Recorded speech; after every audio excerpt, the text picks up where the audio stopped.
Hey guys, Neomis here. Now for today's video, I want to talk about our next game tomorrow night.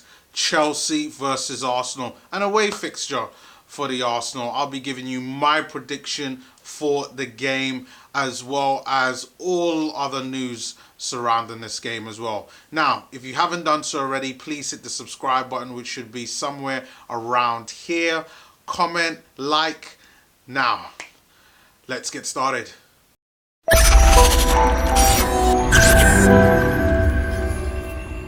So right now, Arsenal are languishing in the league. We picked up another draw. Fans are frustrated. The frustration I saw from my last video, I get it. I really do. And I agree with everyone in that it's going to take a long time for this club to really see progress going forward to where we're challenging. And we're so far away, it's completely and utterly ridiculous. But we've got a big test on with Chelsea tomorrow. Now, I know you guys are thinking, like, what is your prediction? And to be honest, I've got to go with a 2-1 victory for the Arsenal. And here's why. Not only due to the fact that we do owe them. They came to our place. We lost there 2-1. We had a brilliant first half when they came to us. But we just couldn't maintain that as we went forward for the full 90. But the reason why I say it's a 2-1 prediction in that, again, like the last game that we played against Sheffield United, there is progress there.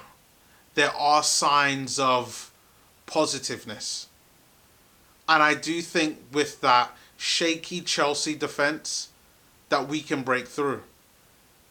And again, I repeat, it's one of those situations where the first game when Chelsea came to the Arsenal, the Emirates, that was the first or second game of Mikel Arteta's reign. Now we're approaching 5 games into Mikel Arteta's reign, 6 games into it, and I think we can get over the line at the very least. So I'm going to go with a 2-1 victory, and here's why. I think Martinelli will come in and he'll score a goal for the Arsenal. Like what he did against Sheffield United, I think he could continue to replicate that form. And when you got a player like Bukayo Saka playing basically behind you as a left wing back and being someone that could give you that pace and the synergy that him and Saka have together, I think there are goals there. I really do. And I will go with Lacazette to get in our second. I think that we'll score in the first half, and I could see Martinelli scoring in the first half as well. But this is an opportunity for us to break through that shaky Chelsea defence. They've got a shit goalkeeper. Kepa, not great. He's probably one of the worst you know what? He probably is the worst goalkeeper in the top 10 right now. Beyond a shadow of a doubt. I honestly believe that. He makes silly errors, and we can capitalize on those errors. I don't think that it will be a commanding performance, but I think that we will go there and play well. And there's no reason why we cannot capitalize on the weaknesses of their goalkeeper, Kepa. Kepa is the guy. Kepa is the one that we could go and really capitalize on. Now, they could go and make changes in goal and decide, I think it's Willy Caballero as their backup goalkeeper and play Willy instead. But you know what? Willy isn't as good as a shot stopper as Kepa. I will say that. So they could play Willy. But you know what? If we hit it low and hard, no reason why we can't get the win, even against a guy like Willy Caballero. Also, let's look at injuries. Injuries to Arsenal. Okay, now Callum Chambers still out injured. Yeah, we know that. He's not going to be back until next season.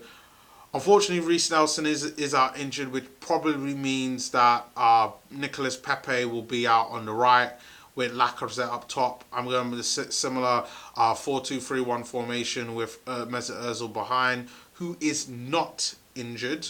So he is eligible to play in that game. The two in midfield, we're going to go with Lucas Torreira in that midfield along with Granit Xhaka. Um, it works. I don't see why we need to stop right now. I do think that we still need to bring in a defensive midfielder. Obviously, I've talked about the likes of Glenn Kamara, who plays for Rangers, as well as Guimarães from the Brazilian league, who Arsenal are still talking about. Rumours are still flying around as well with him. So you never know what could happen there with that one. And then in defence, we're going to go Maitland-Niles right back, because even though Hector Bellerin is back and he isn't on this list of being for Arsenal injured players, and he was on the bench, but he probably isn't quite at 100%. So I'll still go with Maitland-Niles at right back, and Bellerin will be on the bench. For defence, we're going to have to go with David Luiz, and I'm not going to say Mustafi. I'm not going to say Shkodran Mustafi. So I have to go with Rob Holding. Shkodran Mustafi is an enigma in itself. Shkodran Mustafi could play 85 minutes of brilliant football, does nothing wrong, and then he'll have 30 seconds of complete and utter clusterfucks. And that's the reason why I'm going to have Mustafi on the bench.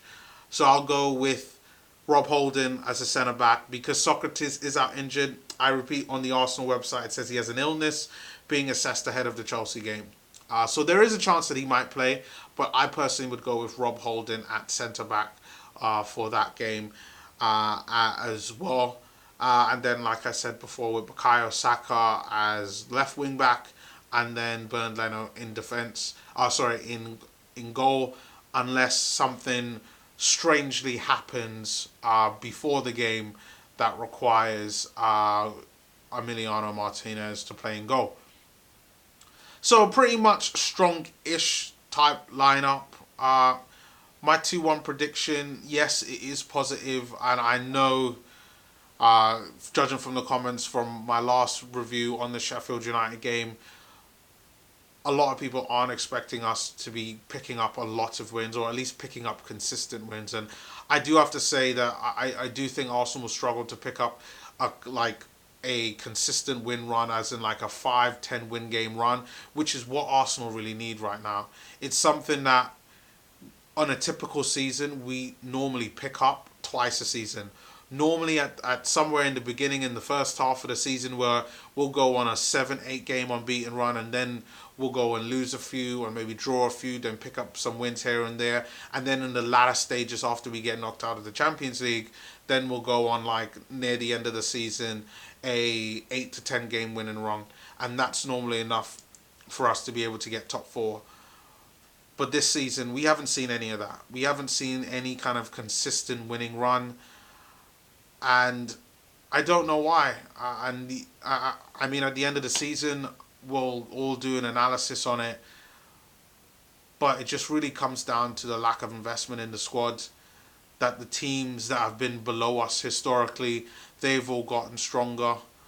And now Arsenal are lagging behind.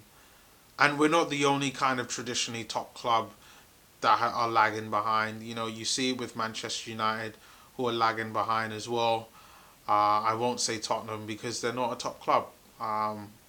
But them and themselves, with their recent running in the past several seasons, they've also been lagging behind this season as well. But guys, let me know your thoughts on the game. What do you think? Do you think the prediction's 2-1? Do you think I'm being too positive? Which is what I've basically been told over my last couple of videos. So leave your comments below. Again, like, subscribe if you haven't already done so. And yeah, I will see you all next time. Peace.